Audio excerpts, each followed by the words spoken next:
I'd like to welcome you to another episode of Money Matters Top Tips for Success, where each and every day I bring on new business owners, entrepreneurs, and executives and have them share their top tips for success with you. My name is Adam Torres. You can follow me on Instagram at AskAdamTorres. Keep up with my book releases, book tour schedule, signings, all that other good stuff. Always love to connect with you there. And as always, if you'd like to apply to become a co-author of one of my upcoming books, just head on over to the website, moneymatterstoptips.com, and click on Become an Author to apply. All right, so today I have Stacey Schroeder on the line, and she's president and founder over at EVelop. Stacey, welcome to the show.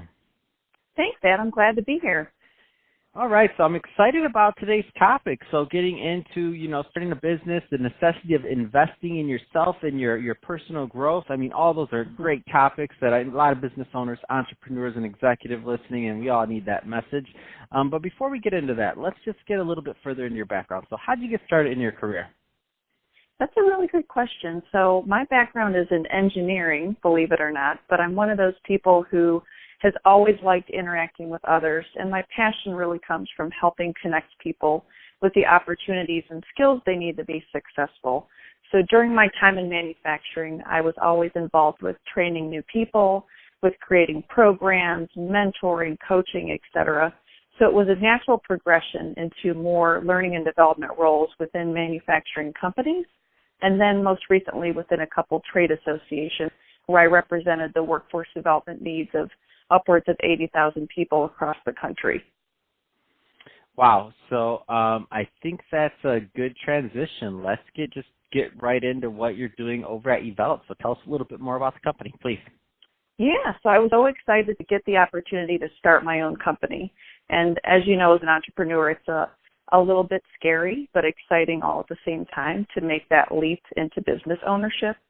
So this is something I've been wanting to do for quite a while because I feel that I've got so much relevant practical experience I can bring from my experiences at different companies, from doing work at associations, and from doing tutoring and teaching independently.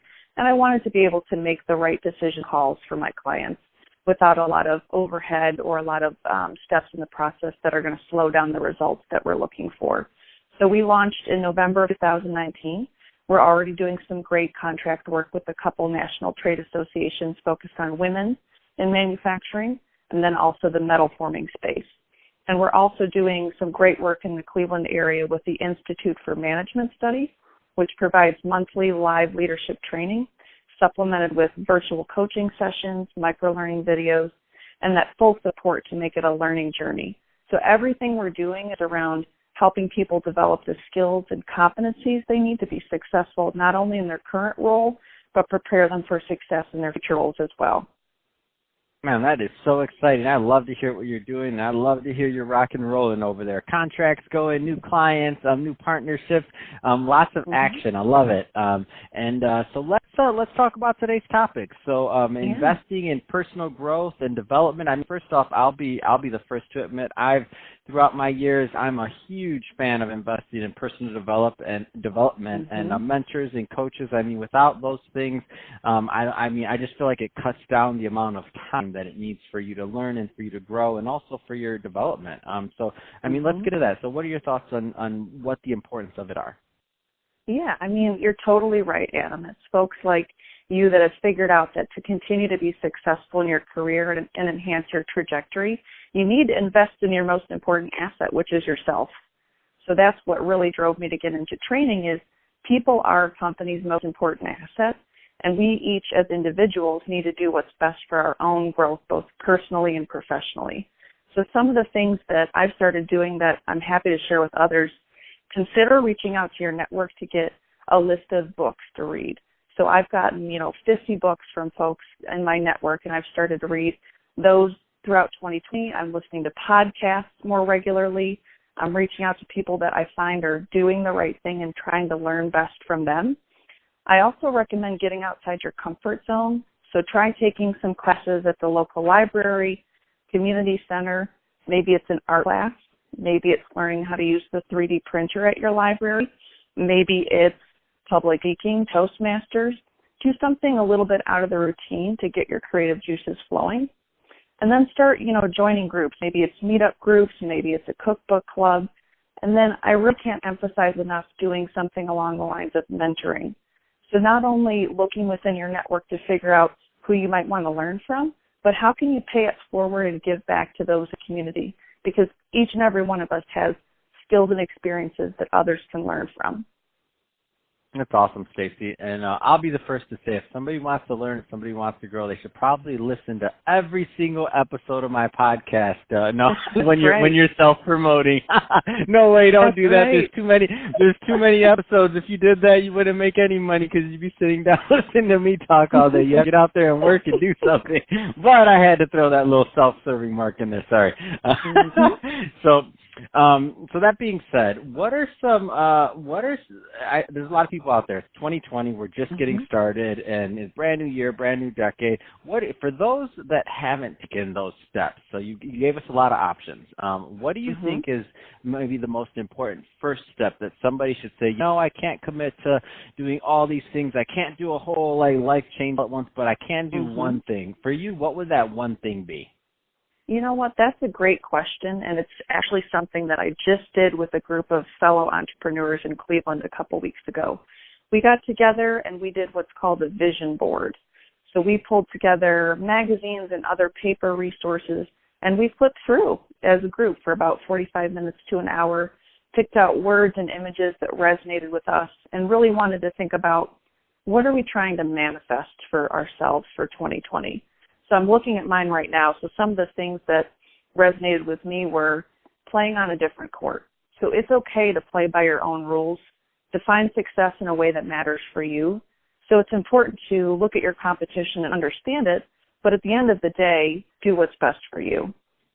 Some of the other things that really resonated for me, keeping it real simple. So as a small business owner, I don't want to overcomplicate. I don't want to add processes that don't add value. I want to focus on what our core competencies are. And then, as an entrepreneur also, I have some self-interest in the success. So I have a line that says everything you want and then some. So that aspirational piece. And another one is find your wings and fly. So that's an exercise. Get together with a couple friends, take 2 or 3 hours one evening. If you like adult beverages, grab 1 or 2 of those to help with the creative juices. But really put thoughts to paper, because people that write down their goals, even if it's a visual format, and revisit those goals are so much more likely to achieve them.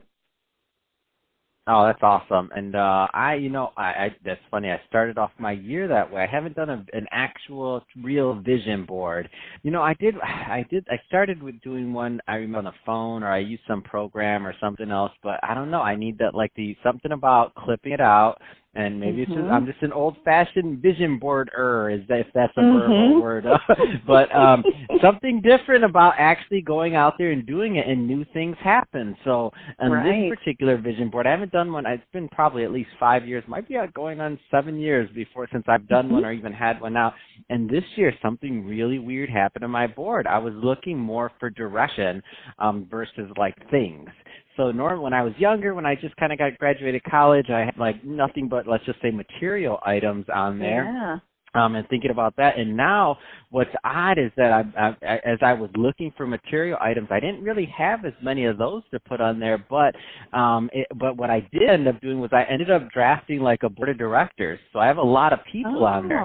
So I have people like Henry Ford, I have Oprah, I have Dan Gilbert, I have Mother Teresa, Gandhi, Winston Churchill, all these people that have inspired me throughout my life in different facets of my life. That's what's on my board right now, and I'm still struggling on of course I always want things, but I was just looking more so for the wisdom and the guidance is kind of where I was at in my life. So I love this whole thought process of vision board, and I agree. That's if I had to say one thing, I didn't even have an answer for that. I asked these questions because I want answers too, Stacey, just so you know. I didn't have an answer, but I 100% concur, and that's what's funny is I only had time for one thing, and intuitively that was the one thing I did this year. That's hilarious.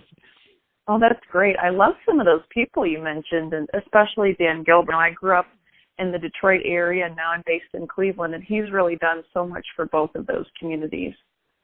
Oh, love it. Yeah, that was my first boss out of college. I went to Michigan State, goodness. and I'm from Michigan. I'm from Detroit, and I'm in California now, so I think everybody assumes that I'm from here, but no, I'm not that cool. I'm from the Midwest. It's okay. I love it. Well, go Spartans. I went there you too. Go. Oh, come on. Go green, go white. We bring them on. Right. See, great things happen on the podcast every day, and that's why you have to listen to every episode. No, I'm just playing. So, Stacey, if somebody's listening to this and they want more information on EVelop or on connecting with you and learning more about the work you're doing, what's the best way for them to reach out and to get and to connect with you? Yeah, I appreciate that. So one way is our website. It's buildeveloplead.com, and you can also find EVelop on Facebook, on Instagram. We're on Yelp as well. And you can follow me directly, Stacey Schroeder, on Facebook and LinkedIn. Looking forward to figuring out how we can potentially work together, and I appreciate the opportunity, Adam, so much. That's awesome, Stacey. Well, great catching up with a fellow Midwesterner, Spartan, Dan Gilbert fan, all these great things. Come on, that's the trifecta for me. Place in this podcast heart. So great stuff there. And to the audience, as always, thank you for tuning in. I hope you got a lot of value out of this. I hope you had a lot of fun listening, because we sure did have a lot of fun bringing it to you. If you did, don't forget, subscribe to the podcast. If you're listening to this on our YouTube channel, Money Matters Top Tips, don't forget to give that a subscribe and give us some comments in the comment section. Tell us what kind of things youth entrepreneurs should be doing. If you have thoughts on vision boards or what's your one thing, love to hear some comments in that comment section on the video, and love to engage with you there. And don't worry, we'll make Stacey do the work.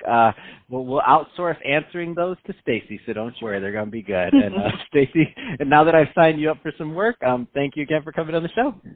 Thank you so much, Adam. Appreciate it.